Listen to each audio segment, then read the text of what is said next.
Baby, I'm worth it. When did we last work it? Hey, baby, I'm worth it. Tell me I'm working. One more time now.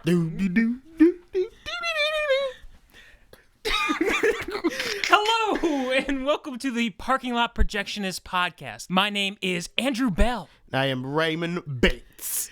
And today, we just saw The Boss. The Boss Dog, yeah, do that.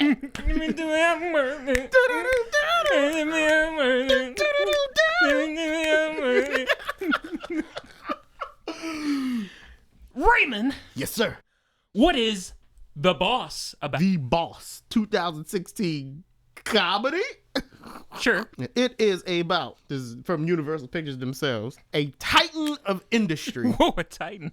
Is sent to prison after she's caught for insider trading. When she emerges ready to rebrand herself as America's latest sweetheart, not everyone she screwed over is so quick to forgive and forget. Literally. Yeah. Movie stars: Melissa McCartney, Kristen Bell, Dinklage, Peter, Dinklage, Peter, Dinklage, Peter, Dinklage, Peter, Dinklage, Peter, Dinklage, Peter, Dinklage, Ella Anderson, Tyler Labine, Kathy Bates. I guess that's all you need to know. There's Cicely Strong. What was the little girl's name? Little girl was Ella Anderson. Well, shout outs to Ella Anderson. I appreciated your performance in this movie, Ella. Yeah. You're a sweetheart. Don't watch this movie, though, because it's rated R. Don't listen to this podcast because we might get rated R about this movie. But you're a sweetheart, Ella. Yeah, Kristen Scowl, who was a scout leader lady. I've seen her things before. I enjoy her. She does a lot of voice work. And this movie is directed by Ben Falcone. For all you who don't know who Ben Falcone is, that's Melissa McCartney's husband. Oh, wow. He directs a lot of her movies, doesn't he? No, I think she stars in who's directing Ghostbusters. What's our boy Well, from Paul Heavyweights? Feig. Paul Feig. Paul She's Feig. been in a lot of Paul Feig movies. Okay. But let's see which ones he's directed. I think so he far. did Tammy and a couple others. Let's see. It was a lot of shit. He wrote The Boss. He wrote Tammy. Directed The Boss. He did direct Tammy. And a couple of the Looney Tunes show episodes. Yeah. That does make sense. There's some Looney Tunes No, he was type humor He's in on this the movie. soundtrack of those. Sorry, he didn't direct those. He's only directed those two movies, The Boss and Tammy. But he's acted in Spy with her. He's been in Identity Thief with her. In Bridesmaids with her. That infamous scene. He was the guy who was... Haven't seen Bridesmaids. Oh, you have not? No. I really enjoyed that one. So it's written by Ben Falcone, Steve Mallory, and Melissa McCartney also wrote this too. Okay. There you guys go. Does improvisation give you a writer credit now? If you improv enough on the set? I guess. It's being written as it's made. Yeah. All right, so we saw The Boss tonight. Well, we couldn't watch Hardcore Henry because it started too late. It didn't start too late. We just didn't want to wait till 9 o'clock. Yeah. It's just a 2-hour difference between when we saw the movie and when we would be here. But I didn't know how I felt about Hardcore Henry. I mean, You worried about getting dizzy? Charto Copley is in it, though. Is that a good sign? Apparently, After it sounds very Elysium, fun. after Elysium and such?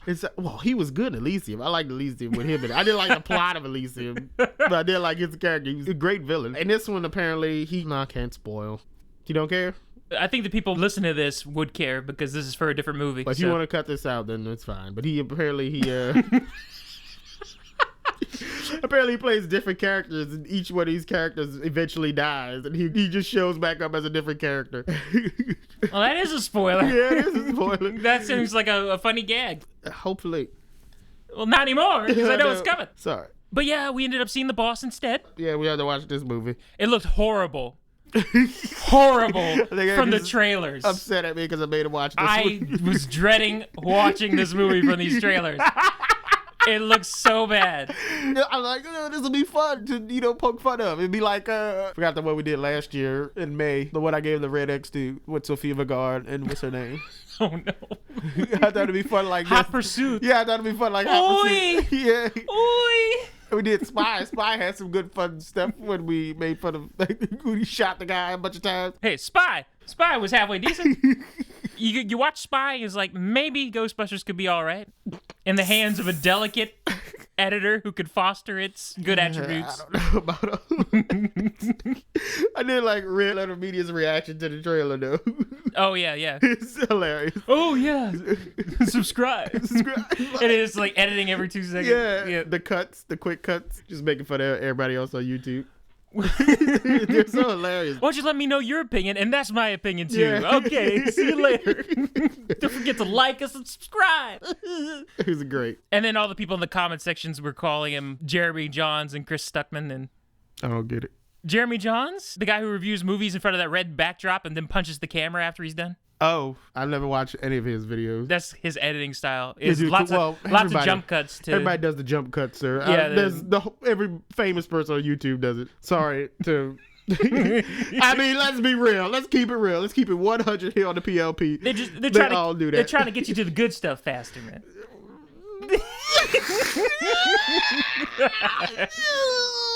Okay, our expert editor said that. No, I mean, obviously they could disguise that crap. They have millions of views. They don't have to do the jump cuts. They could script out what they want to say, then say it in an entertaining way. But a lot of them just rather talk to the camera and then just cut it up like that later. Apparently this generation of this time has like a 15-second attention span or something like that. Oh, so you think the jump cuts are stimuli? Yeah, because the Vine, other things have the 15 seconds. It's like, whoa, a jump.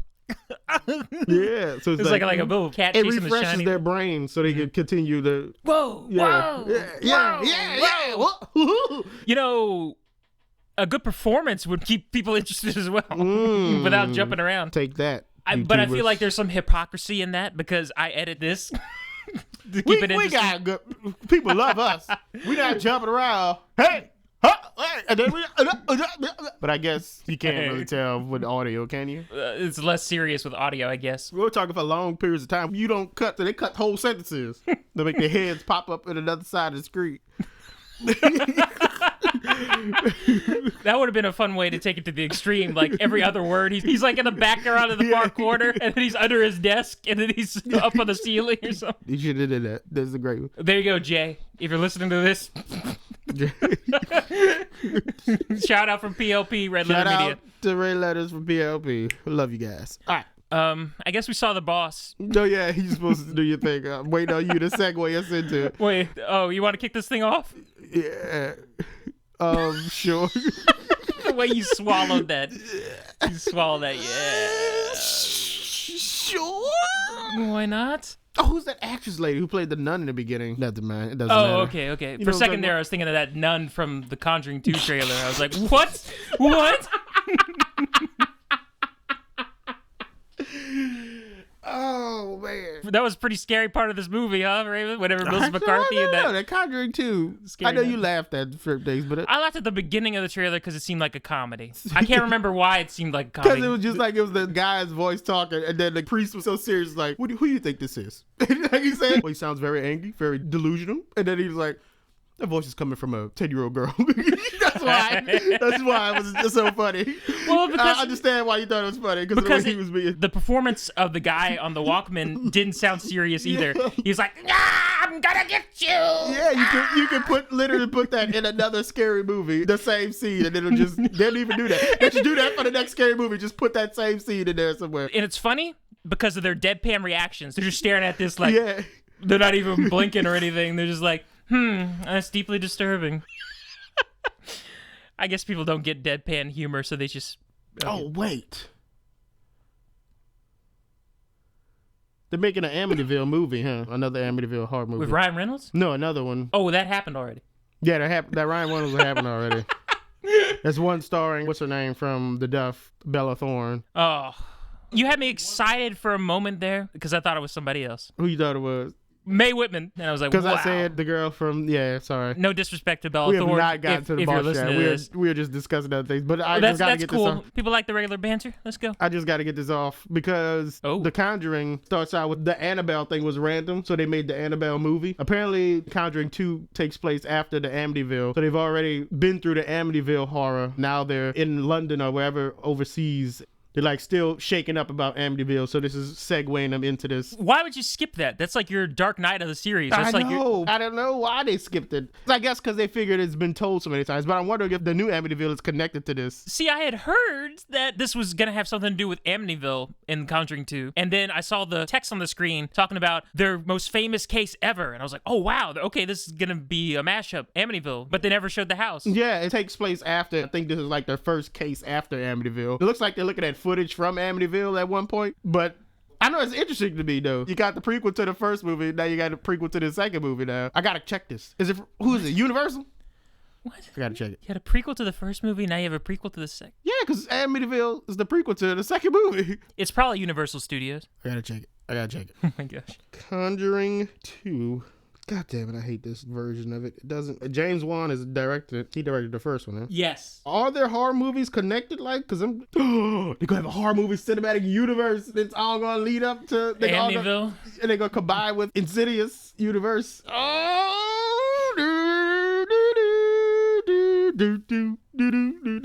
sorry. I can't find it. Okay, I quit. All right, let's talk about The Boss, I guess. Oh, The Boss. Okay, let's kick this thing off. It started in 1975 outside Sisters of Mercy Orphanage. Feel good in this motherfucker. I feel good in this motherfucker. I'm sorry. I guess they didn't play that song. Yeah, they were playing some sort of... A nun was standing outside of the orphanage. Car pulls up, dumps young Melissa McCarthy out on the curb, says, "See ya, sucker!" It's like... Nun yells, "Wait, no refunds!" 5 years later, 1980. Another car rolls up.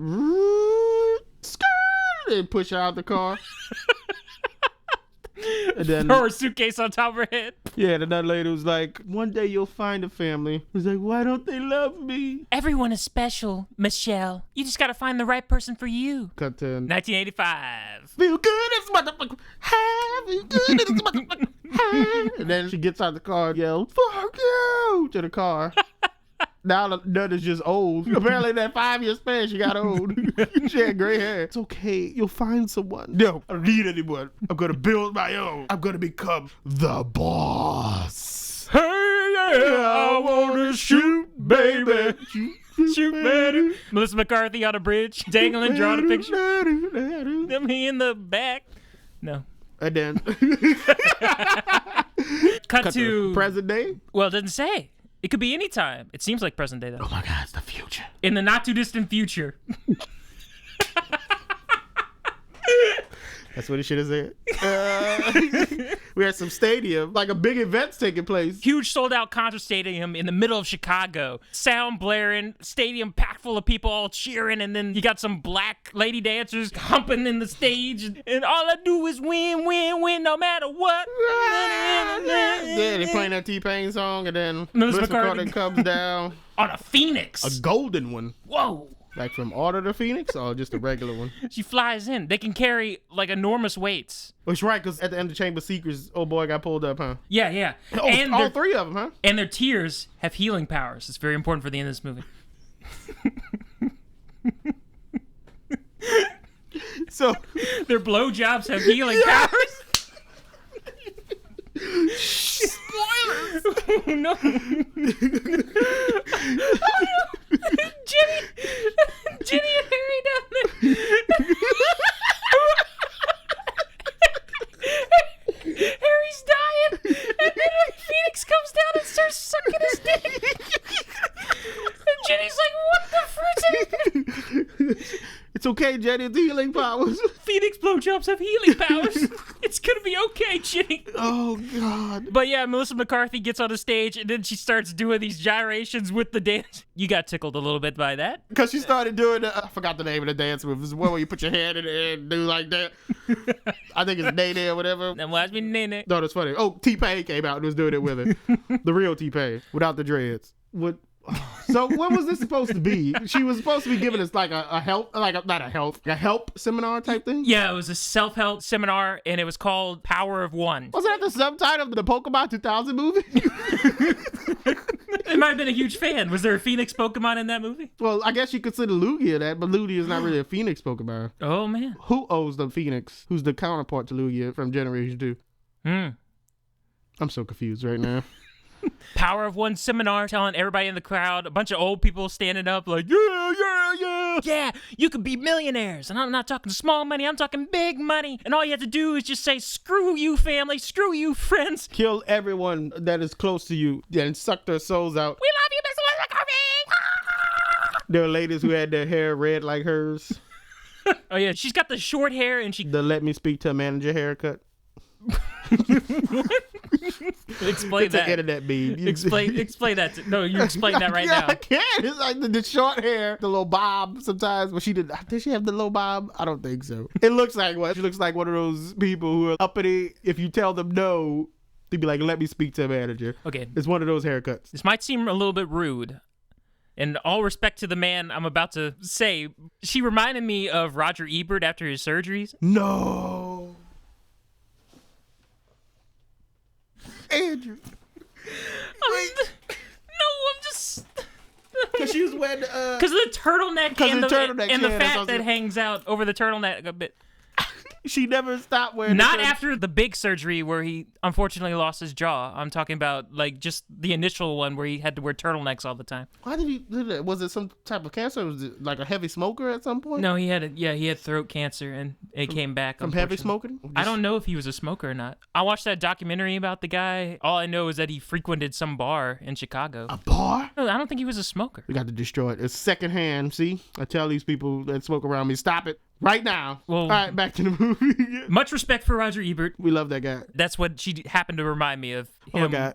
In her fashion You might sense. have to cut this. I don't know. What? This is very sensitive that people love Robert Ebert. I do too. Oh my God. I like him. We love him. Don't kill us. This is not an insult to him. This is just me making an observation. This is what she looked like. Then what happened? We go back to her penthouse apartment. Limo driver Tito's like, you did a wonderful job, Melissa McCarthy. Kissing ass and brown nosing. Supposed to be funny, but it wasn't. Kristen Bell comes in, her assistant. You told me you were going to give me a raise. Melissa McCarthy just randomly puts these big clampers from the dentist's office around her mouth. Spreads her cheeks out. Spreads her cheeks and lips so you can just see her teeth. She just like ripped her face off, kind of. Yeah, it's very disturbing. And she's talking while that thing's in. At one point she laughed. Moving up and down her teeth. That was probably the only funny part of it. You laughed though. Yeah, when she looked like a creeper.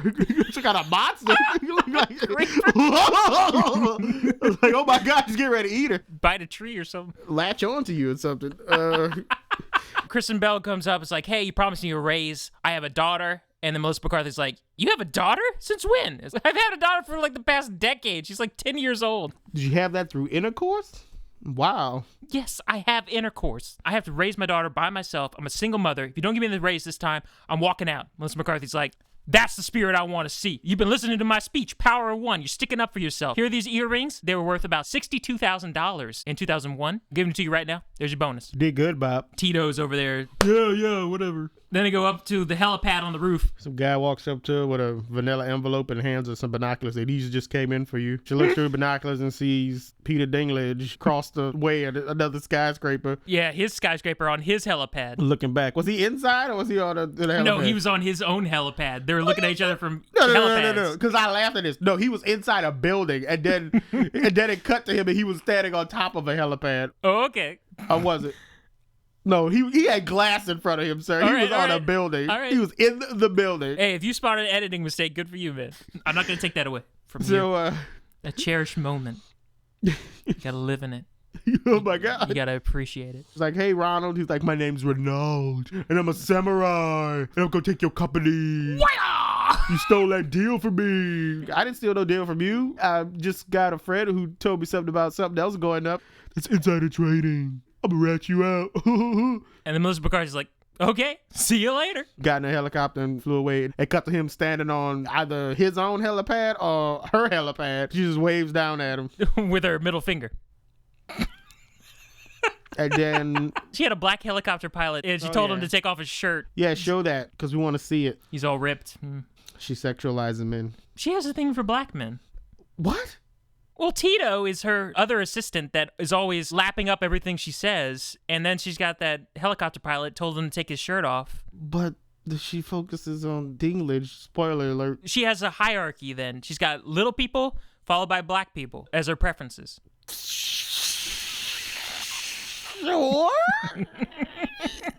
I guess if we want to delve deep into this character's psyche and want to know little people and black men, ladies and gentlemen.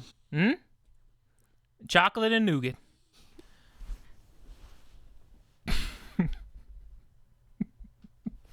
Okay. I can't focus right now. I can't remember what happened. Where did she get arrested at? Where was she at? She goes for an interview on a daytime talk show. They bring up how she screwed over Kathy Bates in a business deal. We got a surprise for you. She's here. Kathy Bates comes onto the screen, says some curse words, and Melissa McCarthy. I don't know why Kathy Bates is in this movie. She does nothing. And She funded the money for the brownie. which is completely pointless. We don't even need to know that she did that. She showed up in this movie for no reason. They needed an investor. So they could have just said she found an investor. Kathy Bates was in this movie for no reason. Inflated the budget. Yeah. She was in this movie for the people in the audience, like in our audience, the one lady who goes, "Aww." That's what the lady said when she saw Kathy Bates. She made some sort of noise. She was supposed to be in this movie to show that Melissa McCarthy's character had somebody who treated her like a daughter, but she was so focused on being power hungry that she broke this lady's heart. Oh, the closest thing to a mother figure. Okay. But Melissa McCarthy didn't count her as that, betrayed her. She needed her to free her from that pain. In the interview, the lady told her, "So you grew up in an orphanage?" She's like, "No, I went to a boarding school close to Hogwarts, but almost as magical." It was somewhat entertaining. You like that? I didn't laugh at it, but I thought it was entertaining. Okay. Daytime talk show hostess flashes up a picture of Melissa McCarthy at the nuns' orphanage. Melissa McCarthy got really upset when she saw that, how unhappy she was as a child in that picture. Stormed out of the studio without finishing the interview. Kristen Bell comes up, is like, "Hey, you're about to be arrested." What? Insider trading. They're handcuffing her. She's struggling. She put her feet above the vehicle door and tried not to get put in there. No! So she goes to jail for 4 months. Which was like a prestigious jail. Oh, look at me. I'm suffering in the big house. And she's playing tennis in all white She's like, garb. "Yeah, I'm out here struggling on the yard playing tennis." And her lawyer, played by Ben Falcone, her husband in real life, was yelling at her. She hit him in the neck with a tennis ball because he told her she didn't have no money. They're seizing all of her stuff. Kristen Bell says, "I have a kid to consider. I can't stay with you through these hard times." She bounces. Melissa McCarthy, 4 months later, is let out of prison, saying goodbye. She's saying snotty things to people. They open the gate for her. No one's there to pick her up. She's like, "I was expecting a town car." Then the black lady is like, She thought she was getting a town car, y'all. then everybody started laughing. Yeah, everybody laughed. It would have been funnier if it was a lot louder. Like you just hear everybody working out behind the gate. So she left. She tried to go back to her old house. Shit was locked up. And then she vandalized the place by taking off the foreclosure sign. Didn't get in trouble for that, though. No.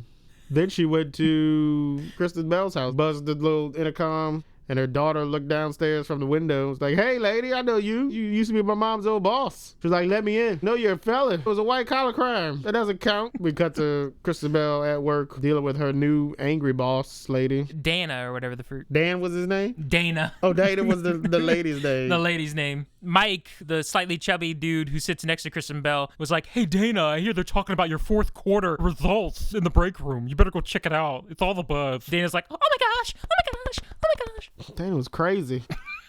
Which makes me upset because I thought like she was going to forge an alliance with Peter Dinklage or something in this movie, and she was going to come back. No. Nothing. She's just a workaholic and they make fun of her for it. And then Mike is all, "Hey, Kristen Bell, you want to go on a date with me sometime?" She's like, "No, you fat ass. Get out of my face." That's pretty much what she said. Okay, I'll ask you again tomorrow. Yeah.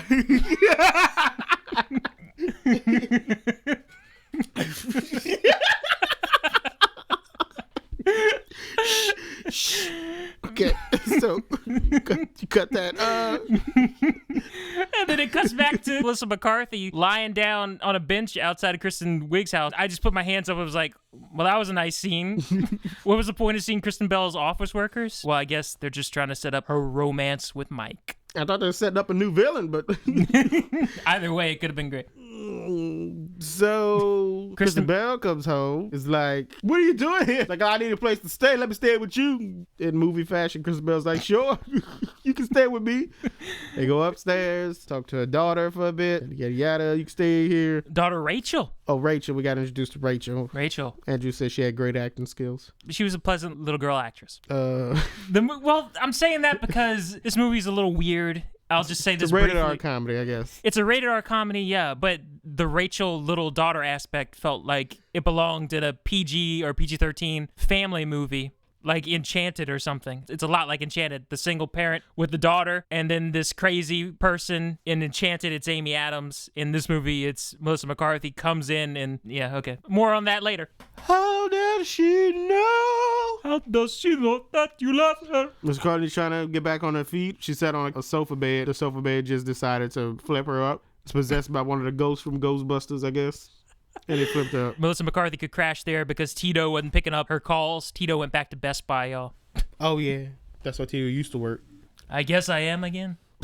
I guess they didn't trust Melissa McCarthy's character to be funny without some sort of physical gags, so they just randomly inserted the sofa bed, flying her into the wall, like you said. It doesn't work like that. This is not a spring-loaded thing. But it's a comedy. You're supposed to laugh because you're the audience. As Taylor would say, it's hard to be mad at a comedy because they're trying to make you laugh. You can't judge a comedy like that. Yeah. Not for us, though. You try to think what is happening next? Because I don't remember. I think we had the scene where she went to go talk to our friend. What's his name? That's true. We go to the country club, y'all. Nice little golf place. Some guy named Michael McDonald. What's he from? Mad TV. And he was also in, he had that one scene in Spy, I believe. He had a scene in Spy. That's the guy from Spy? I think he was like the gadget guy. The Stewart guy from Mad TV? Stewart from Mad TV. And Stewart from Mad TV. I forgot what he did in Spy, though. But now he's got gray hair and a mustache, and he's sitting around a table at a country club with a bunch of other awkward guys, and he's like, yes. And so, what does a golfer do when he's not working? And everybody looks around like, I don't know. So what is in a golf? He just putters around.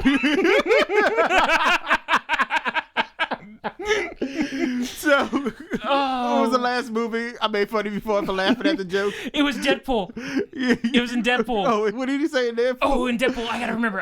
It was something ridiculous, too. I think the punchline was that somebody was dead or something. I don't know. But anyway, yeah. Yeah, that's what I thought was funny, too. Raymond thought this was funny, too. Because it was such a lame joke. I know. Guys, if you want an easy laugh from me and sometimes Raymond, all you have to do with your movie is have a bunch of snooty people tell a stupid joke. A biker gang like people from Deadpool. Just any group, any clique of people telling a lame joke and then laughing at it like it's amazing.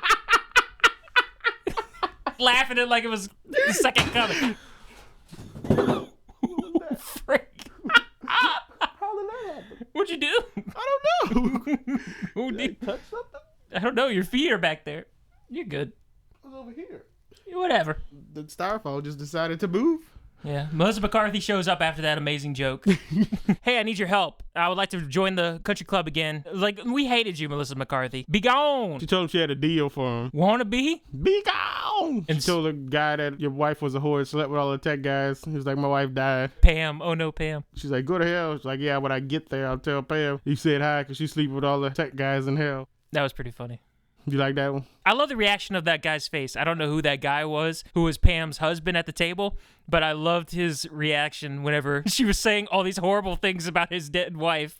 Just kept cut back to his face, and he had his eyebrows up. And, what? What are you saying? She started leaving the country club, and then she turned around and said one more thing to McDonald, but then she fell down a staircase. And they did another physical gag.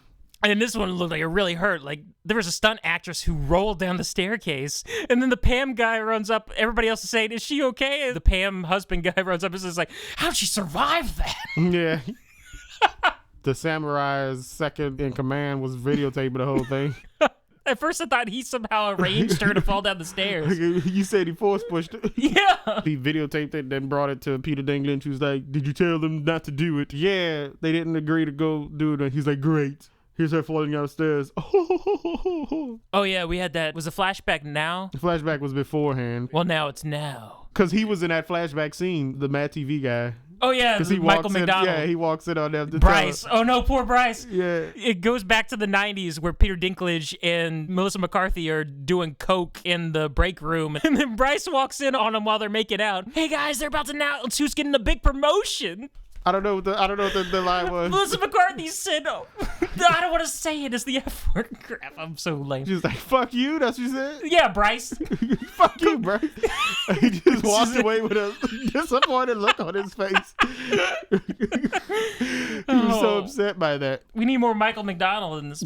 So, he was in the other one with her with Sandra Bullock. He was one of the villains. The Heat. I don't remember. Oh, He was great in that one. He was holding him hostage at one point. It was great. Well, Melissa McCarthy got the promotion. Yeah, Peter Dinklage was so excited. He's like, yeah, I'm getting it. And Dinklage was always bitter because she said, screw you. No one's going to prevent me from getting to the top. Apparently, he betrayed her first. He stole some things. He stole some things? Some clients of hers. Nobody cares. Nobody cares. They're former lovers who are now jaded. Enemies. So now she goes back to Kristen Bell's place. Kristen Bell tells her to go to the Dandelions Girl Scout meeting with her daughter, Rachel.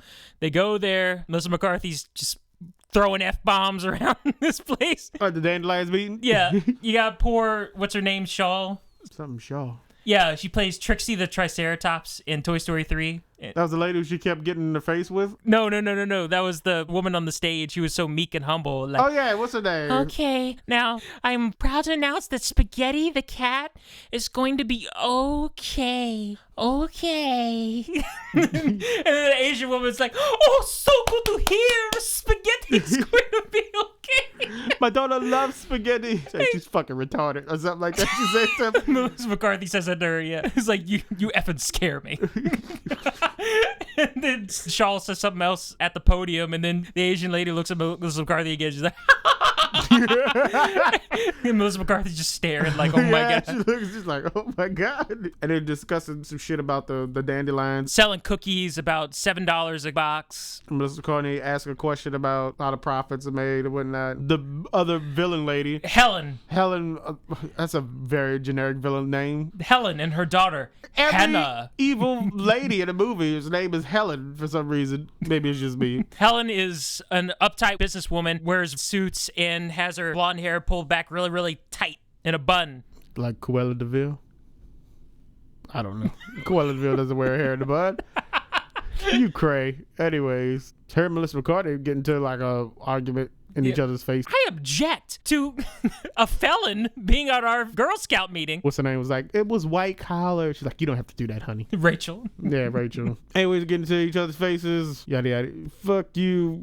Man, just doing the mouth word. They say fuck you to each other. Oh my God. I have no clue. It just ends with Melissa McCarthy deciding, hey, I know what I want to do. So then 3 a.m. in the morning. Or is there something important in this scene before I skip over it? I don't know. When did she eat the brownie from Kristen Bell? It was before that scene where she was sitting on the sofa. Oh, well. Eating a brownie. Eating a brownie. Ooh. Eating a brownie.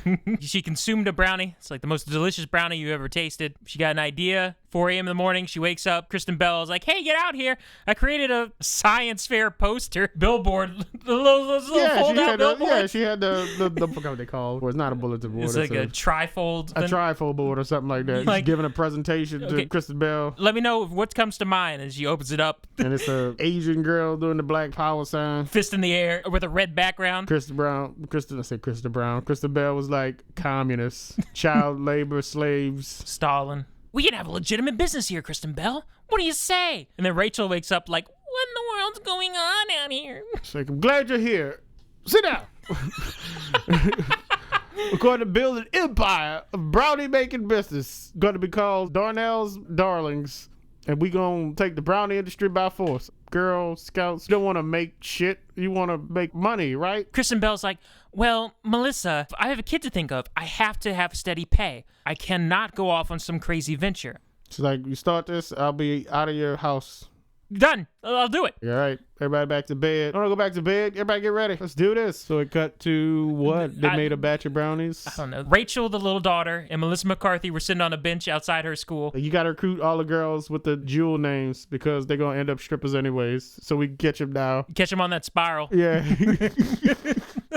There's Chris, and then she pulls up on a motorbike with her father and gets off. Like, later, Dan. Her name was Crystal, yeah. Get her. We're going to need that muscle. My mom says she doesn't want me to have coffee. Says it'll stunt my growth. That's bullshit.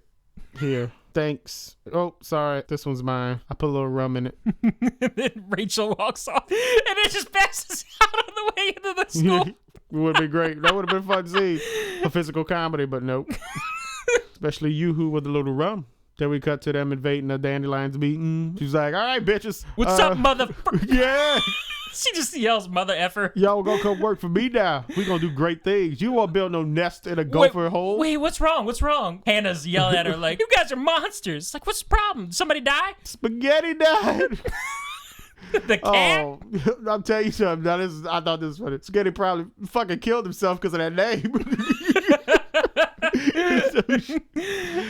All the Girl Scouts are like, oh my God. Spaghetti. Like, oh, y'all gonna come work for me. It's gonna be great. Then she pushes Shaw out of the way. He pushes over the podium like, catch it, go catch it, go catch it. Work for me, girls. You earn your own money. And then Kristen Bell was like, also, the best part is 10% of it going to college fund for you girls. Whoa.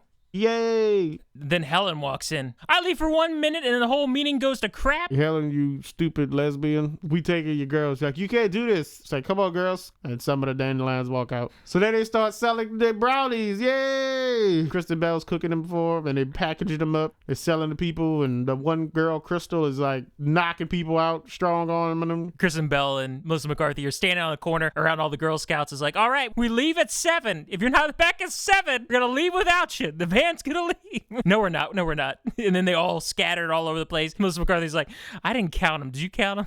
And then She's like, yeah, I did. There was an awkward pause there that was funny. Yeah.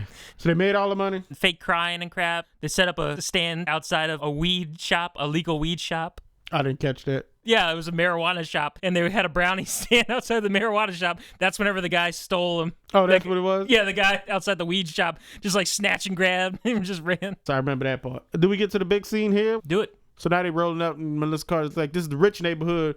We're going to up the price to $10 a box. Because they don't care. They're not going to buy no cheap brownies. All right, girls, time to do this. Well.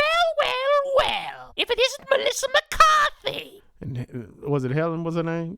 No, Helen's the wrong one. Yeah, Helen. Is it Helen? Yeah, it's Helen. Shaw's there, but she's just too humble. I'm getting Helen and the lady from the office confused. So anyways, Helen shows up with the dandelions. It's like, this is our neighborhood, bitch. It's like, no, it ain't. Our neighborhood. Walk up to each other in the face. Come on, girls. Then Helen looks at her and says, do you bleed? You will. Helen tells her daughter, Hannah, give me some room, baby. Hannah steps back, huge wind up, and a boom, punch across the face. She slaps Melissa McCarthy or punches her. Scully's like, haha, I'm impenetrable. Punches her in the face and then headbutts her. Melissa McCarthy punches her in the face. Yeah. That's what I'm saying. Yeah, but you kept using her and she's... Oh, my God. You didn't switch... You know, people don't know how to catch on. Oh, my God. Use the context clues here. It's proper writing to every once in a while just refresh the proper noun. Sure.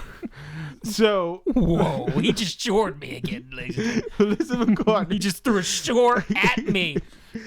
Punches her. Punches Helen. And Helen punches Melissa McCarthy. Now you rocking it. Oh my God. So much work. Say her and her. So much easier. Okay, so... Sometimes the easy way is not the best way. Oh, my Lord. So... Melissa McCarthy gets a good headbutt in and is like, yeah, turns around, looks at her girl, is like, yeah, and then Helen grabs her and then slings her on the ground. And then Crystal's like, let's get him! And then we go into this crazy brawl scene, like 300, where they're doing the fast, wrapping up slow motion. You just see one of the Girl Scouts do that slow motion kick, Yeah. like Leonidas into the pit. Boom! Yeah. You know, one of them. One of the Asian moms like did a roundhouse kick to another mom. To the face. Crystal yells at, forgot what the Helen's daughter's name was. Hannah. It's like, bring it, bitch! And she's getting ready to run at her. And then Melissa McCarthy cuts it off and clotheslines her. Boom! And the lady that was sitting below us clapped for that. But I was so disappointed. I was like, I really wanted to see this battle between these two. Yeah, between The two ladies, the two between girls. Crystal and Hannah. Yeah. Because they're both called giants and Yeah. yetis. Your yeti daughter over there. Yeah. There's It's gonna be epic brawl. Like they was gonna collide. It's gonna be like a shockwave. It's gonna be great. They were the Hulks of the team. Yeah. Gonna tear each other up. And we didn't get that. We were denied our Pyro Iceman fight. You never should have left. Exactly. Oh, the Darnells. Looks like you gotta go back to the dandelions, Crystal. Crystal overpowers Hannah, headbutts her, knocks her to the ground. You probably should have left. Yeah, there you go. It would be great. Melissa McCarthy denied us that battle. For some reason, cars are getting set on fire. Yeah. Melissa McCarthy takes cookies and shoves it down Helen's pants and up her booty crack. I think one of them is in my body. Shaw takes control. Shaw and the Asian woman were cowering in fear next to a tree. Yeah. They're like, we are animals. So We are animals. So they put down Helen. Yeah, they're the ones put Helen down. And then Melissa McCarthy's like, no, she's mine, bitches. Shoves cookies into her body. Everyone disperses. The battle is over. The Darlings walk away in victory. Cars are on fire. Wagons are on fire. That batch is burnt. You seen that in the trailer. Man, And then that's it. They murdered all those So that was the best girls. part of the movie right there. They murdered a bunch of girls. Yeah, it was the best part of the movie. And then the movie went downhill from there. Yeah, there's not much to say about the rest of the movie, I guess. The business is doing very, very well. Kristen Bell ends up quitting her job. Melissa McCarthy goes to Kristen Bell's job, says some snooty things to Diana, who happens to be Melissa's #1 fan. The only thing Diana likes more than Melissa is Benedict Cumberbatch, because she's a cumber snatch. I thought they were cumber bitches, is what they called themselves. You're going to complain about original material? Who? That's some original material right there. What? They just created their own term, cumber snatch. Cumber snatch. Sounds more like Cumberbatch. That poor guy, man. I feel so sorry for this man, Benedict Cumberbatch. These people refer to themselves as these things, diluting his name. Well, he's going to be in Doctor Strange. He is Doctor Strange. I saw it. I saw that outfit, and I was like, you know what? Actually, it might work out, because he's got a weird outfit in comics. I have no interest in the movie until I see a trailer. He brings the magic part of the thing to it. And I'm pretty sure that one of the stones is probably inside the eye of Agamotto, Spoilers! which is around his neck. Well, if you don't know Doctor Strange, all right, sorry for everybody who doesn't know Doctor Strange draws power from the eye of Agamotto. Oh man, common knowledge. They're going to explain that in the movie at the beginning. The eye of Agumatu, guys. Come on. What's your problem? What's your problem? Oh my God. The eye of Agumatu. Exactly. So. My cumber snatch sisters. Oh my Lord. What? So. What were we in this movie? She tells Diana to piss off, and she encourages Kristen Bell to give Mike, the creepy chubby guy, a pity date. They go on a date. Kristen Bell, before the date, is nervous about how she looks. She's wearing a sweater, and she's still wearing her maternity bra that she used to nurse Rachel with, her daughter. And Melissa McCarthy starts playing with Kristen Bell's boobs. It's comfortable. You gotta lift these up. Your boobs are down here. They need to be up here. Yeah. How you expect to get a man? It's just a full scene of Melissa McCarthy playing with Kristen Bell's breasts. Then he played with Melissa McCarthy's breasts. She's like, my nipples up here. And then she touched her shoulder. I laughed. What, she touched her shoulder about her nipples? Yeah. I did laugh. I'm sorry. I didn't. I laughed. Like, I'm sorry. How you doing this jokes again? Your breasts are so hard. It's like, yeah. It's like punching in the boobies. Yeah, they're up here. They're raised so high. My nipples up here. She pointed at her collarbone where her nipple was. I'm sorry. Okay. Rachel walks in on them playing with their breasts. What are you guys doing? Helping your mom get ready for a date while fondling her. Hey, I'm going to be babysitting you. We're going to watch Texas Chainsaw Massacre. No, I'm just kidding. But I'm not. So her and Mike go out on, was it Mike? Yeah. Mike and Kristen Bell go out on a date, not her. And it's just nice. It's just a nice. They get together. Let me get a bottle of wine the lady wants in the $20 to $30 section. The waiter's like, sure, I'll go one down to Walgreens to get you some, you cheap fuck. He's like, damn, is that how you talk to the customers? I want to speak to a manager. And that was it. I don't think they ever got that bottle of wine. And it cut to Melissa McCarthy and what's her name again? Rachel. Rachel has got the blanket over the head. They're watching Texas Chainsaw Massacre. She's like, look, it's all the good parts. She's cutting them up. Look at all the gore. Look at all the blood. You enjoyed that. I tried. You got a chuckle out of her actually watching the gory horror movie and the little girl traumatized with a blanket over her head. So. Okay. What was next? I don't know. They got together. Melissa McCarthy goes to see Kathy Bates. Kathy Bates gets on a horse named Butters and rides off into the sunset. Butters away!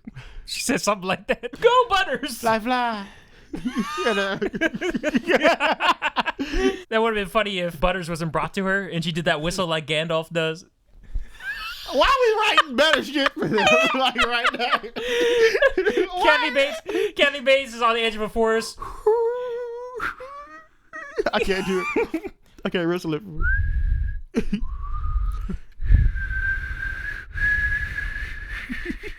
And then it comes in slow motion. It's like, this is my horse Butters. You just take the same scene from the movie and just put it in there.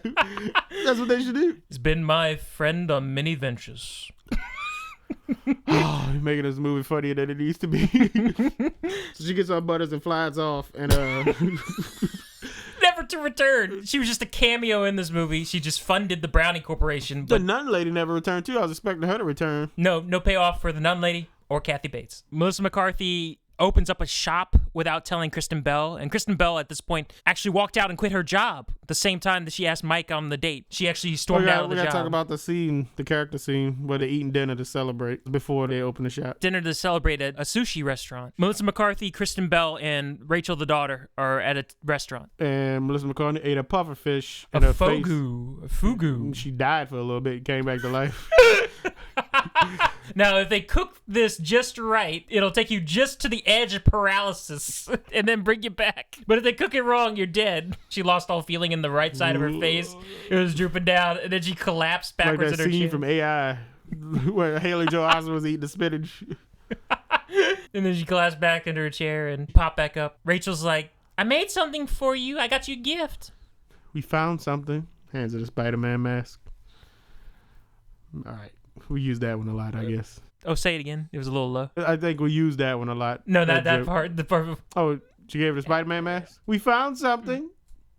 Hands of the Spider-Man mask.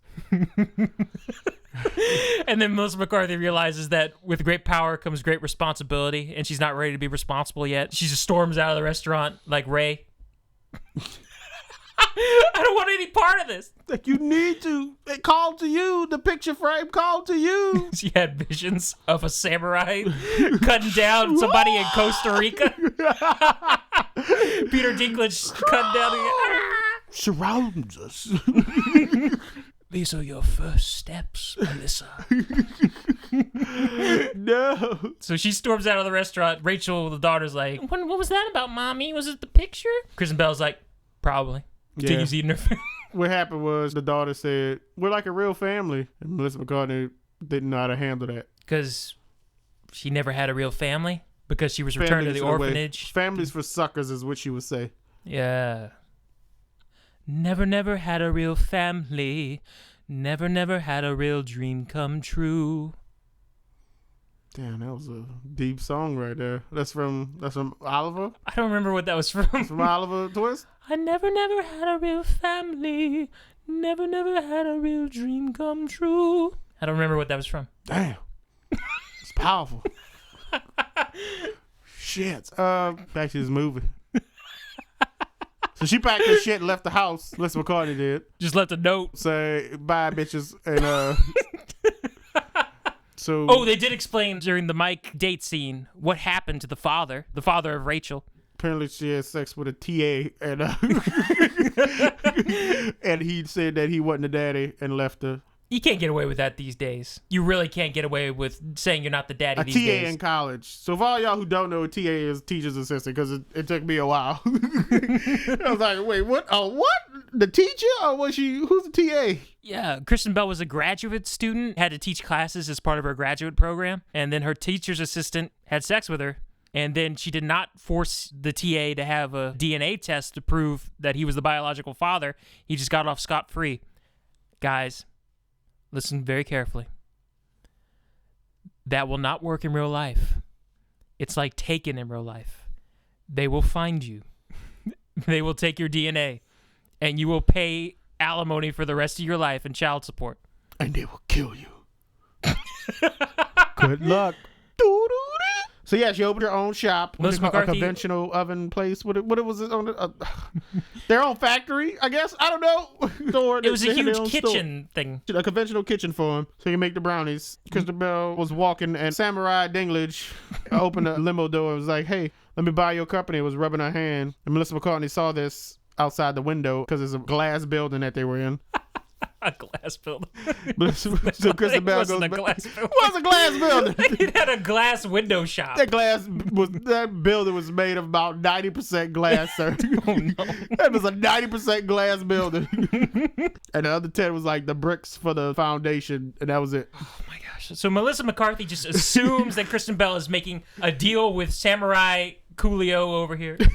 Samurai Dinklage gets really mad, storms out. Kristen Bell's mad at her, like, how could you make this shop without telling me? Melissa McCarthy's like, well, I know what you're up to. And then Kristen Bell's like, would you mind clarifying so we don't have to waste 10 more minutes of the movie? And she's like, no, we're gonna get in a fight now. And Kristen Bell said, and I never want you to go near my daughter Rachel ever again. And everybody in the shop came out to hear them yelling at each other. And Rachel's like, Mom, why would you say that? Yeah. Don't you talk to my daughter ever again. Talk to any of us. Why would you say that, Mom? So Melissa McCarthy goes to Peter Dinklage in his penthouse with his 2 Doberman doggies, houndooms. And she's like, you always want what's mine. Let's make a deal. And it looked like that scene was supposed to extend to where they like have sex or something, but it didn't. Yeah. Or like at least kiss or something. They were getting close in each other's face, but it kind of ended. She sold off half the company. Sold off the whole company because Kristen Bell never made the deal that it was half hers. Is the recipe included with the company? Because I wouldn't think so. You could take the name, but then they could just start up another one with the better recipe. It's like, you don't have to give her the recipe. Just steal all the recipe before they get the company. Maybe she did. Is the recipe included with the contracts? Maybe. This climax coming up might be completely pointless. All you have to do is never give Dinklage the recipe. Do not give Dinklage the recipe. There's a depressed montage. She wakes up. It's like, man, I shouldn't have done that. I shouldn't have done that. The daughter is sad. Why does she not love us? I don't know, dear. I don't know. Melissa McCarthy one day realizes her mistake and just hangs up the picture that Rachel made for her of them being a family on her wall. And cries. Yeah. Then we cut to Mike being over at Kristen's place. I guess that first date went really well. Rachel comes out, is like, hey, did you sleep over here, Mike? It's like, no, yuck. It's like, no, not yuck. I mean, we haven't talked about it yet. But I mean, maybe. I definitely like to hit that, you know? Yeah. Can't wait to give you a little brother or sister. Rachel's like, yay! And then all of a sudden... She's like, go get some trash bags. She goes to the closet, opens it, and Mr. McCarthy pops out. She's like, hey, what are you doing there? She's like, I understand this is kind of creepy, but I came in here early in the morning. I was going to apologize, but as you were waking up, I just freaked out. I couldn't do it, so I hid in your closet for the past hour or so. I thought they were going to make some sort of joke about her coming there to apologize, but whenever Mike and her came in the night before, she hid in the closet, and then she heard them having sex. I thought she was going to make a joke about, like, I heard horrible things. What did you do to her, Mike? Because they set it up earlier in the scene about, did you sleep over, Mike? I thought that was going to be the payoff. Melissa McCarthy had to hide in the closet. She couldn't come out because they were making out and having sex in the living room. That didn't happen. No. I assumed that they were telling the truth. Mike didn't sleep over. You assume they were telling the truth? Yeah. Okay. Mike didn't sleep over. He looked like he was wearing clothes from his house. That makes any sense. I don't know. He didn't look like he slept over. Melissa and Kristen have a heart-to-heart. She apologizes. Kristen begrudgingly accepts it, but doesn't really accept it. Something makes her come around. There was a heart-to-heart, and people are crying, and then Mike says, do I need to leave? Yeah. She's like, I didn't even know you were still standing there. I could get our company back. And they sit down at a table and they discuss how they're going to break into the secure facilities of Samurai Dinklage and steal the contract, because apparently Dinklage is old school, the way of the samurai, and only uses paper, not digital stuff. So they get ready to go break into Dinklage's place. Mike rented a van. She's like, Mike, you got to torch the van. She's like, no, I paid for this with my credit card. Like, you idiot, if you get caught, you're going down by yourself. So Melissa McCarthy explains how they're going to go into it. He's like, Mike, you distract the guard. You walk in there, start sucking his dick. It's amusing because at first you don't know they're fantasizing. At first I didn't know they were fantasizing. Yeah, I didn't know they were fantasizing either. Because she's like, we're going to sneak in. Her and Kristen Bell are going in. Yeah, and Melissa McCarthy is doing front flips down staircase. Yeah. What, this real? They were using physical, practical jokes. So I'd assume, okay, now they're using more physical, practical jokes. But then Mike walking up like, la-di-da-di-da, swinging Mike, his arm. You make sure you keep distracting that guard by sucking his dick. He gets down. They're like, wait. And Mike pulls his head from out behind the guy. It's like, I'm doing what? Why am I sucking his dick? You have to distract him. I don't want to suck his dick. Fine then. Go to plan B. So Mike puts on a Phoenix costume that we forgot to tell you about because it was the mascot of the Darnell shop that they started was the Phoenix because it was her old mascot from the beginning of the movie. Mike comes in with the Phoenix costume with balloons. It's like, hey, is this 884? He was like, nah, this is 883. Oh, sorry about that, man. Yeah, it's no problem. So, you like demons? Yeah, you like demons? I like to whistle. Here I am whistling. He's like, oh, you just held that one note. It's like, yeah, you're pretty good at that. Sure. You want to suck my dick? It's like, no, not yet. And so Melissa McCarthy and Kristen Bell sneak in, and somehow Mike just leaves, but then he sneaks in. So the guy's name was Jimberly, and the guy's trying to look him up on a social network. What was the point of Mike distracting the guard in the first place if he can go back in a chicken suit? He slips on the stairs as he's entering, too. He's trying to sneak in, and he slips on the stairs, lands on his butt, and goes, ow! And then he just walks behind the guard. What the fruit just happened? What was the point if they could have just walked right by? Or soda, I guess. Mike goes up the elevator, scares Kristen and Melissa. Melissa's getting ready to pry open the door with a samurai sword. He's like, I stole the guard's key card whenever I was sucking his dick. He gave her the key card. And they open the door and they go into his office like the contract's probably in the safe or something. We gotta look for the voice recognition, but they already explained that he don't use digital shit. So I was like, this joke ain't funny. She's like, here, look, it's in this cabinet marked contracts on the Darnell's brownies. I got it. And then Peter Dinklage and his sidekick shows up. The Dinklage is like, that lightsaber belongs to me. Pulls out a samurai sword. Melissa McCarthy throws a vase at a samurai sword glass case, pulls out her own. She says, come and get it. Yeah. Ah! King, king, king. And then, they start battling. and then Dinklage's gay assistant pulls out a little knife, shoves it in Kristen Bell, and Mike's face is, don't move. And then Kristen Bell's like, what's happening here? And Melissa McCarthy, in the middle of her sword fight, is like, isn't it obvious we're having a sword fight?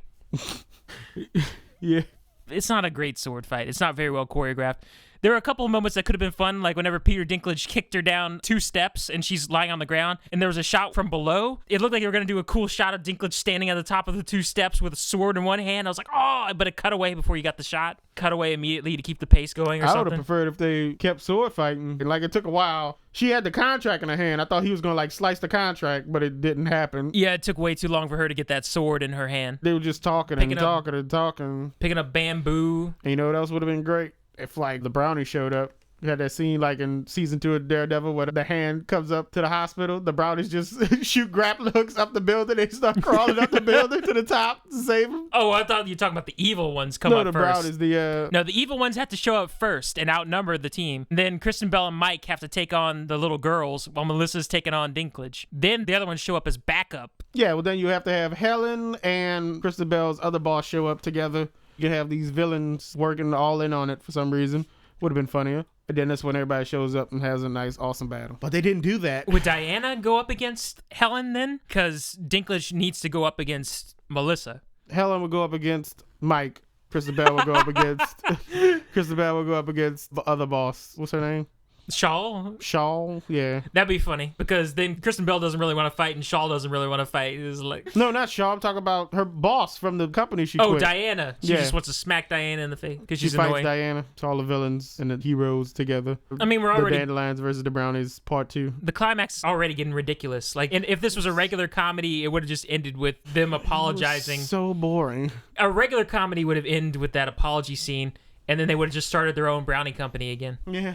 But then they had to have this weird samurai penthouse action scene that's not really that good. And Peter Dinklage is putting his face into Melissa McCarthy's crotch, saying, hello, friend.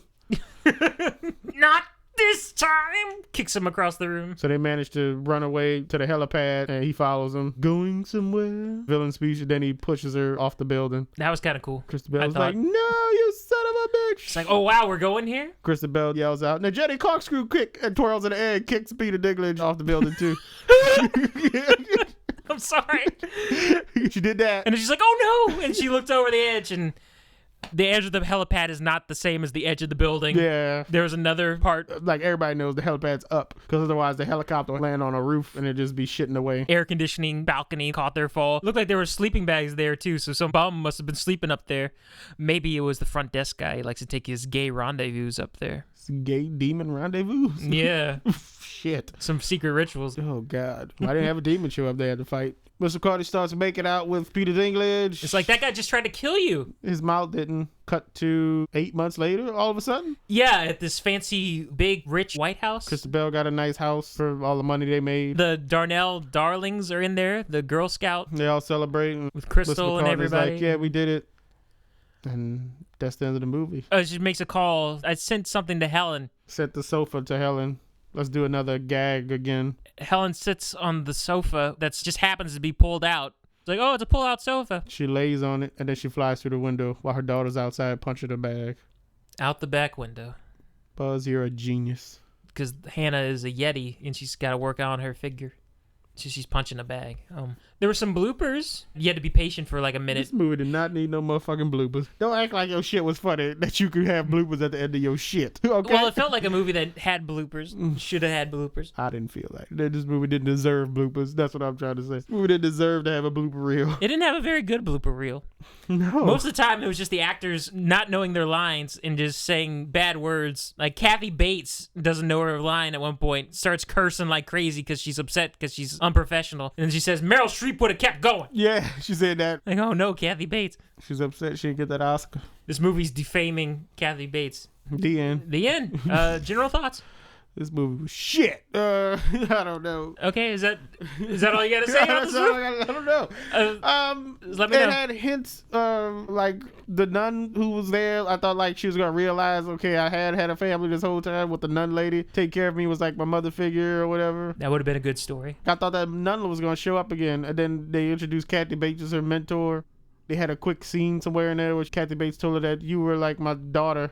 I thought that was like her turning point to turn and realize, hey, I've been terrible. Now I got a family or whatever. And I thought that she was going to realize that Kristen Bell and the daughter was her family and that she was going to be happy with them. And then they were going to do something that hurts her feelings. Kathy Bates's feelings? No, Melissa McCartney's feelings. Oh, that hurts her feelings. So you thought it would have been a stronger movie if she didn't break it off with them, but Kristen Bell and Rachel actually did something to hurt her. She still would have broke it off with him, but yeah, it did something that kind of hurt her. Instead of doing something that was actually very heartwarming and touching, and was something that she always wanted. She was always wanting it. Yeah. She got it already. Like, she already realized after Kathy Bates said that to her, hey, look at these two. I'm with these two. This is what I always wanted. I have a family. I'm happy. And then they do something. That's why she goes to Dinklage and sells the thing. That's what I thought it was going to be. Families for suckers. I trusted y'all, but then she still was going to feel bad. Or she was going to realize that they really didn't do whatever it was she thought they did to hurt her. Instead, it was just, I don't know what this shit was. Very unfunny. Only a few parts. The putt-putt joke was hilarious. He putters around joke was hilarious. See where they all laugh at that terrible joke. I don't know what kind of laughs this was trying to have. He was trying to do physical gag laughs, and there's a bathroom scene we didn't talk about because it wasn't really necessary, where she's like self-tanning, and it's so disgusting. No, we trimmed that out. Because you didn't need that. Didn't make the synopsis. I'm sorry. Oh, if you want the extended edition of the synopsis here, Kristen Bell walks in on Melissa McCarthy tanning, and she's got her leg all the way up, stretching, and so Kristen Bell's like, "Oh, I can see your vagina." And then they milk it from there for a few more minutes. Rachel walks in, the little daughter walks in, like, "Whoa, what am I witnessing?" This movie didn't need to be rated R. This is a waste of rated R. It could have been a PG-13 movie. This is definitely meant for little girls to go with their mother or something kind of movie. Especially with the little girl in the movie. Mm-hmm. This is a PG-13 movie. They decided to make rated R, but they don't take advantage of their rated R. The best stuff in it, you could probably still have. I don't know. I'm done. I just didn't enjoy it at all. I guess I realized why they made it rated R, because if Melissa McCarthy wasn't yelling mother effer or effer at people, this movie probably wouldn't have been funny at all. The fact she was saying inappropriate things to people was the whole gag of the movie. Like, she's in a Girl Scout meeting. I thought it was funny that she was yelling F you in people's faces. Oh, frick. You know, I didn't hate this movie like Raymond hated the movie. I will say that it was just okay, in my opinion, because I actually laughed at a lot of stuff. Raymond, would you like to attest that I was laughing in this movie? You were laughing. You were laughing. That's so weird. This is one of the times where you've gone in like dreading the movie and you just thought it was okay, but now just, oh, it'll be okay. And then I just hated it. Yeah, Raymond hated it. I was absolutely dreading it, like I said at the beginning. You know what? I was pleasantly surprised because I thought this was going to be abysmal, but I don't know. It's not awful. And so now I have no ill will towards the movie. Because it went above my horrific expectations. It went above his expectations. I set a bar. It was like, it can't be that bad. Can't be no worse than Spy. Turns out it was worse than Spy. Whoa. You really enjoyed the characters in Spy a lot. I enjoyed Jason Statham getting mad all the time. How do you like the new commercial? That phone commercial? The one where his face is on everybody's body. Yeah. I saw that one time, and I like caught the quick end of it. Oh man, it's good stuff. it's one of the best edited commercials in a long time. Like, watch me move, watch me move. Him dancing down the street with the long hair. Oh my god. Watch me move, watch me move. Oh my god. I was pleasantly surprised by the Rachel little daughter aspect. Was she featured in the trailer at all? Can you remember? She mentioned that she had a daughter in the trailer. Yeah, they showed the Girl Scout part, so you knew her daughter was gonna be in it. But they don't play up how much of a role she plays because I guess the movie is confused. It wants to be a rated R, trashy Melissa McCarthy comedy. Yeah, it doesn't do the right thing. But it also wants to be like an Enchanted or Big Daddy type movie where there's this irresponsible person who has to be with this little kid and they learn from each other in some way. It doesn't fully develop that angle to it, though. Nope. Like in Enchanted, Amy Adams, the princess, is all crazy and comes into the single parent's life and spends time with the daughter, and the daughter really grows to love Amy Adams and accept her as part of the family. And Big Daddy, the guy, has to be in charge of somebody else's kid for a while, and they grow to be family. They don't do anything with that angle in this movie. Melissa McCarthy is this horrible person in terms of how she acts towards people, and she doesn't really learn that much from Rachel. And Rachel doesn't learn too many positive things from her. We don't know. That's why I thought it was gonna, like, whenever she has a conversation with Kathy Bates, like she was gonna, wow, these people have really taught me, you know, they really care about me. Now I have a family. And I'm coming at it from Rachel's angle too. Like, we don't know much about Rachel. Who's Rachel? The daughter? The daughter. Because she don't fucking matter. This adult movie. And well, see, that's the problem, because it's an R-rated adult movie. They say Rachel doesn't matter, but they spend so much time with Rachel, the little girl, like it's a cute PG-13 Hallmark Lifetime movie. Like, oh, look at this cute little girl in this movie. To say it would have made more sense if Melissa McCarthy's character was a male and then she felt a bond with a father figure type thing. It would be a lot easier, because then the movie would be shorter, and you could combine the character of Mike with Melissa McCarthy. Mm-hmm. That would be easier that way. Or if Melissa McCarthy was a lesbian, then you wouldn't need the character of Mike, and she could fall in love with Kristen Bell. I don't know. Then it would be edgy, at least. But I'm thinking, if you're going to focus so much on Rachel, the daughter, why don't we have more of her backstory? Like, if she picked on a lot at school, and the boss can teach her some lessons at school, and then she'll do some horrible things at school that... Yeah, they didn't have that. She seemed like she was picked on because she made like some kind of suggestion, and then Helen's daughter said, "Oh, you're such a loser," or something like that to her. Yeah. And then she told her, "Hey, shut your man daughter's face up," or something like that. Yeah, there's a Rachel, the little girl, backstory that's missing from this movie. Yeah, she don't get how she feels about her father not being there or nothing. That's why I said it was probably easier for Melissa McCarthy's character to be a male. So we could have potentially had a better movie for the target audience of, I assume, probably women. But she could have opened up to Melissa McCarthy about not having a father. That would also help Melissa McCarthy push Kristen Bell to go and date Mike, I guess. If you're going to have the plot like this and feature the daughter that much, it probably should have been a PG-13 movie. Yeah, this was a PG-13 movie. Tone down the... They could be making a lot more money. Tone down the language, have Melissa McCarthy write funny lines for her that don't include curse words. Or vaginas all the time. Yeah. And then expand on the little girl and Kristen Bell, how they're doing, and how this uptight, crazy boss lady influences their life and how they influence her life. And you might have actually had maybe a touching comedy here that appealed to more audiences. Nah, we just gotta fall downstairs. Yeah, and I admit, I laughed at a lot of the cursing stuff because of how inappropriate it is and how silly it got sometimes, but... It was getting silly, but it didn't get really, really silly. It tried to keep itself grounded, but I was like, okay, we just had this great battle with the Girl Scouts, so let's do more. Like, you could have had everybody show up at the end to fight. Yeah, it wants its cake and eats it too. Is it an edgy comedy where they do inappropriate things and they go over the top in a lot of situations? Or is it a Hallmark movie about a boss woman who doesn't realize her ways and is taught a lesson by the single mother and the daughter? It wants to be both. But it ain't. Yeah. But at the same time, it wasn't dreadful in my mind because it made me laugh a few times. It's not dreadful. I'm going to give it a 1 star. I don't wish to see it again. Yeah. This is there. It doesn't aspire to great things. It's just a few moments that they put in the trailer that are pretty funny. Just, okay, decide what you want to do in the future, guys. Do you want to have... Yeah, Falcone, whatever your name is, Ben Falcone, that's his name. Melissa, Mr. McCarthy, do your work.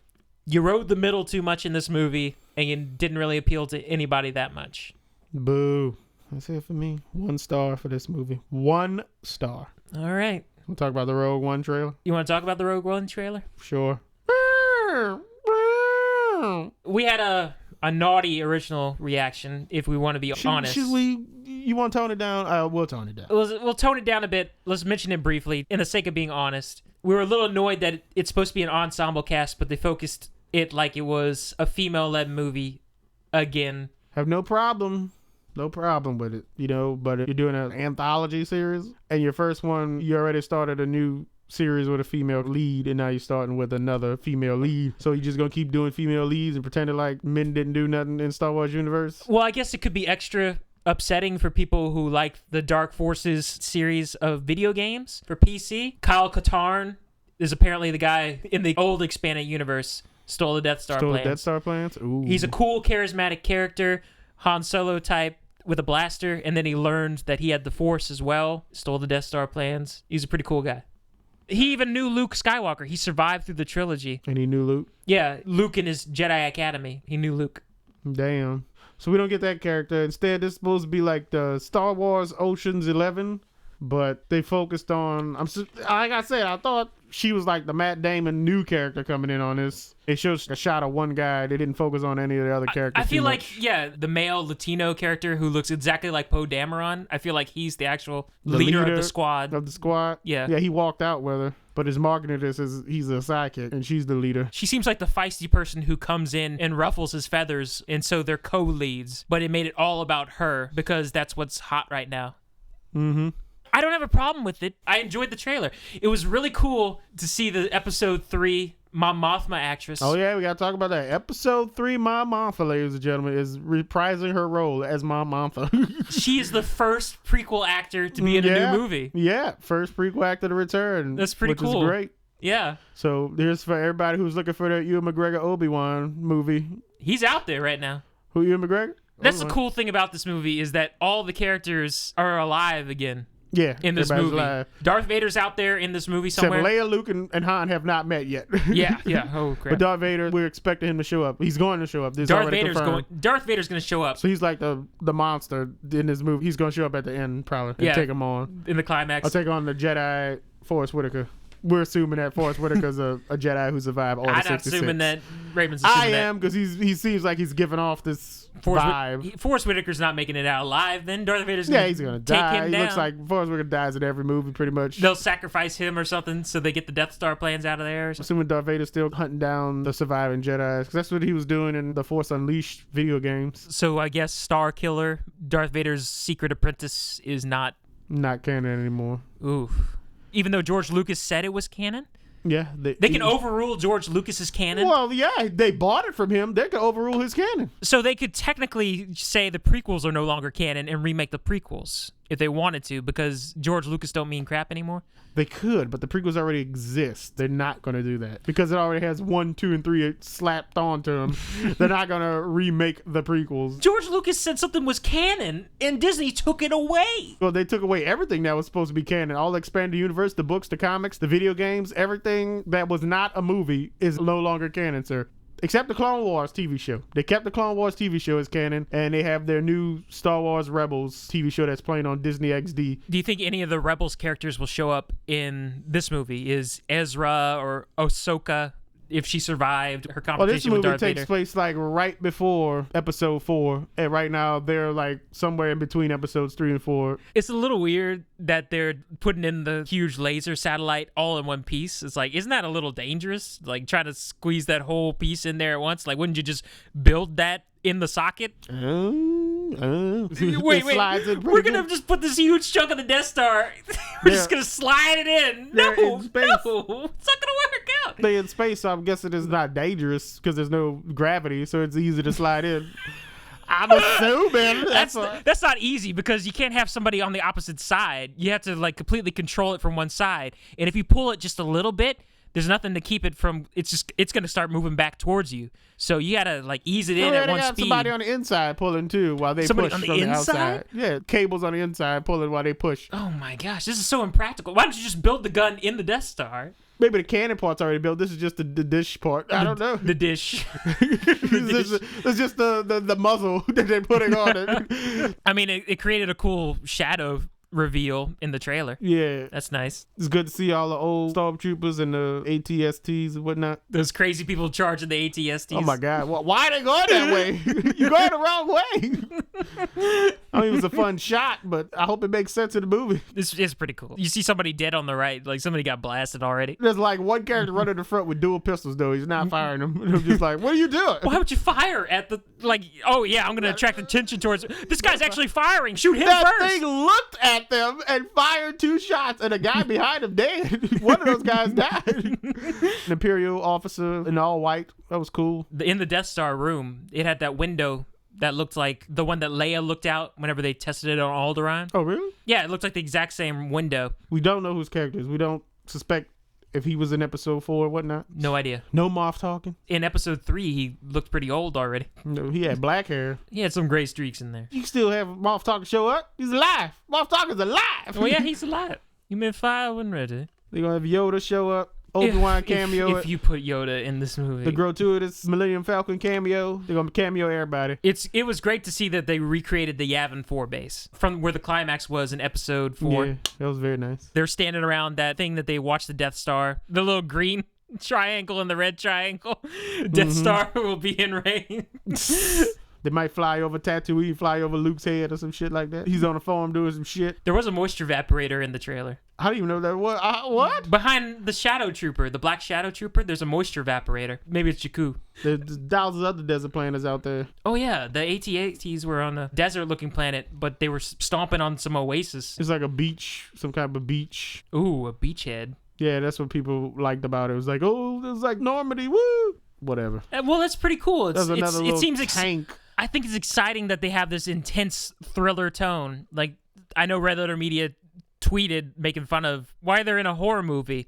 I kind of like that. I like this intense tone, like it's going to be Jason Bourne movie or something. The cinematography and everything. I just wanted to be a fun movie. They said, hey, it's going to be like Oceans in Space. Wanted to be like that. These characters are interacting with each other, having a good time. I think it's going to be a mix of lighthearted, but also PG-13 action adventure. That's what I want, some action adventure in my Star Wars movie. But based on the fight scene where you saw Jyn beating up those stormtroopers, it seems like it's going to be...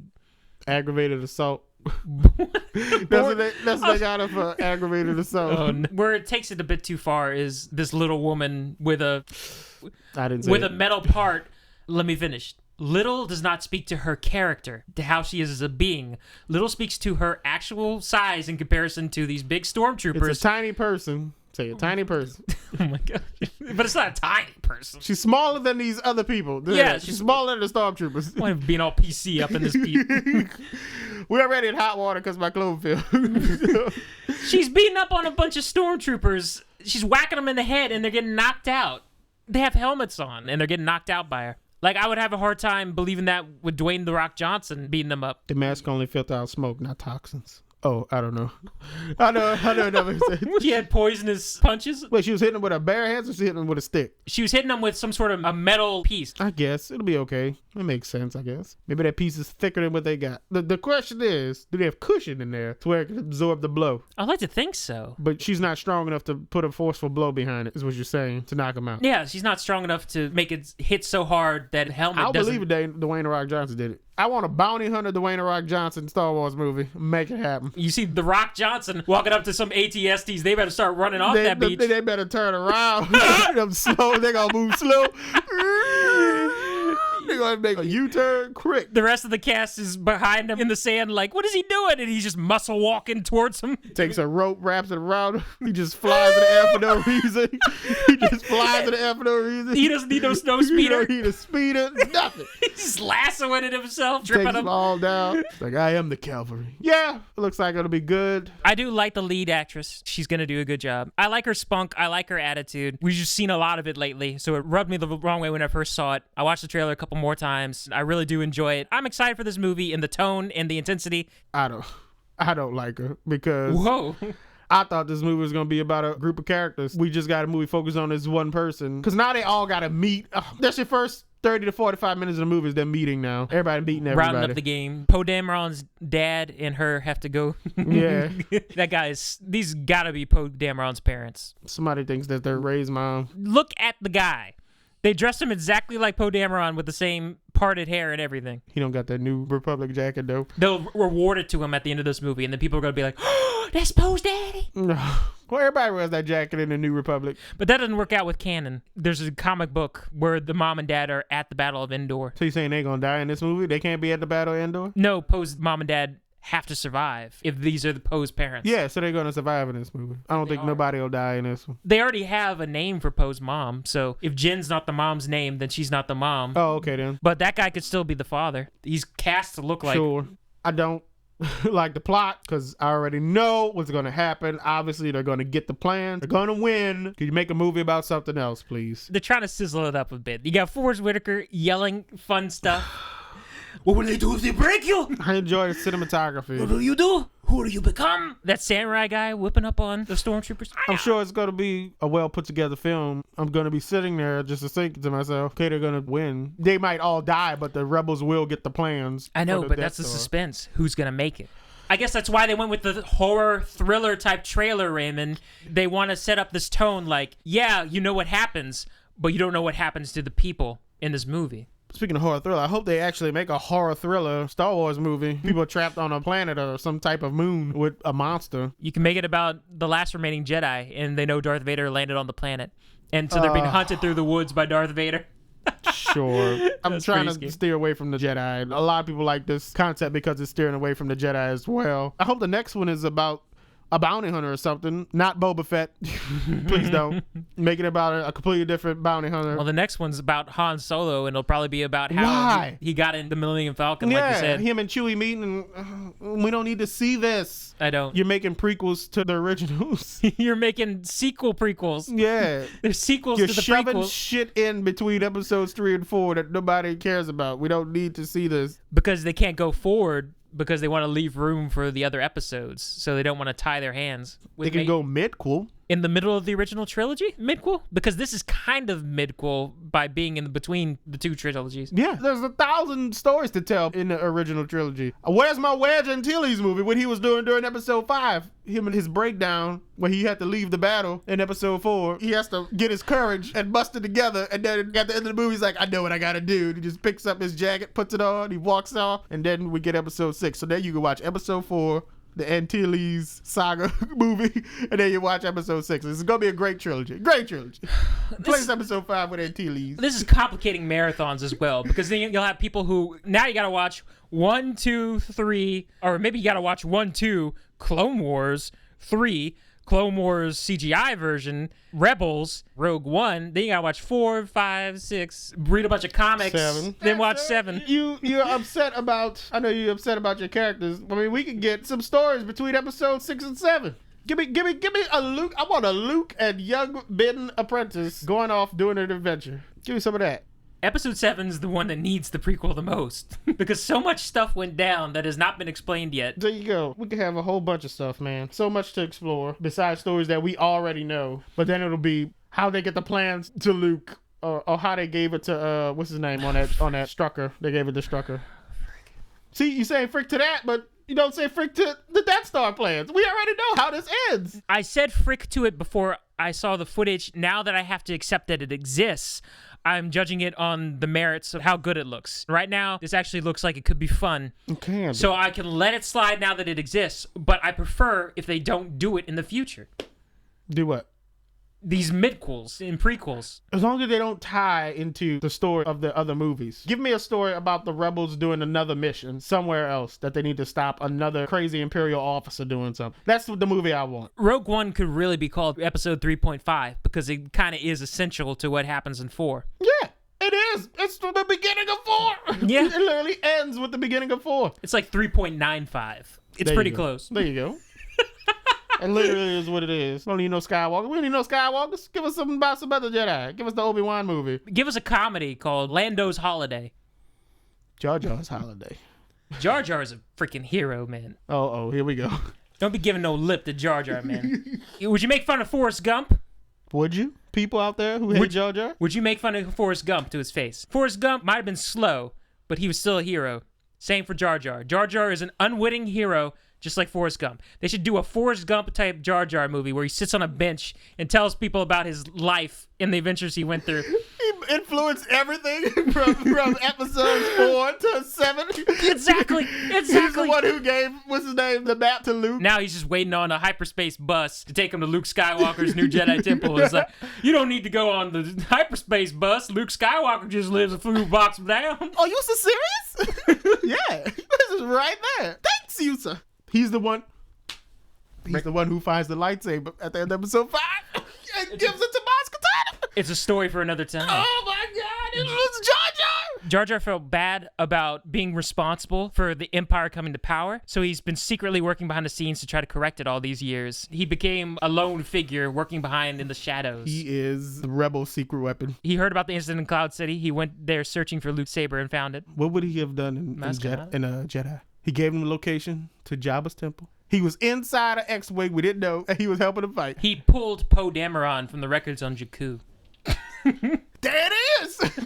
There's the excuse. There it is, everybody. He was searching on Jakku because he heard rumors about a lost young Force user who was abandoned on this planet, and he was going to find her. Rise of the Banks. Banks. Banks rising. Jar Jar's the key to all this. There it is. He is our missing link. I don't want him to be a evil Sith Lord like that rumor that some asshole decided to create. Some guys in the hood in the Rogue One trailer. We were excited because Rebels had brought back a character. Darth Maul. Darth Maul. It could be Darth Maul. Darth Maul canon is still alive. That could be Darth Maul in that hood. They have not killed him off in Rebels yet. Darth Maul could be in this movie. With his own posse, about to take down some people. With his robot legs, stomping on people, kicking them to the curb. Oh, Raymond. If Darth Maul's in this movie and Darth Vader's in this movie, and then Darth Vader finally shows up and they have a fight between in his prime Vader versus in his prime Darth Maul, Darth Vader obviously he's seen him when he was younger. Does he kill Darth Maul? You think they kill Darth Maul? Like Darth Vader kills Darth Maul? They have this just epic battle between each other? The circle will be complete. My old master thought he destroyed you, but I will finish you. Yeah. In the Rebels, does he still have the dual-sided lightsaber? He has the one. He does. Lightsaber. He went to one. His brother uses a dual one. His brother uses a dual one. He uses a one saber blade. I think he might have dual sabers though. Ahsoka uses dual sabers. Could Ahsoka show up in this and help the rebels? Where's our Ahsoka movie at? I want to see that. You want to do some strong female movies? Let's see Ahsoka. What was she doing during Revenge of the Sith? Where's that film? But yeah, Rogue One. Can't wait to see it. Still not too keen on the story. Already know what happens. I guess we don't know what happens to the characters, like Andrew says. So that's the big selling point is you got to know what happens to these characters. All right. Anything else? I didn't like the new Neighbors 2 trailer. It was terrible. Oh. I want to go back to the old Neighbors 2 trailer. It's making you think, which trailer is the movie going to be like? I know. But yeah, that's it. All right. That sounds like a rebellious note to end it on. I rebel. You're going to say I was about to say it. We rebel. I rebel. For the Parking Lot Projectionists, I am Andrew. I'm episode 3, Mom Martha. Shutting it down.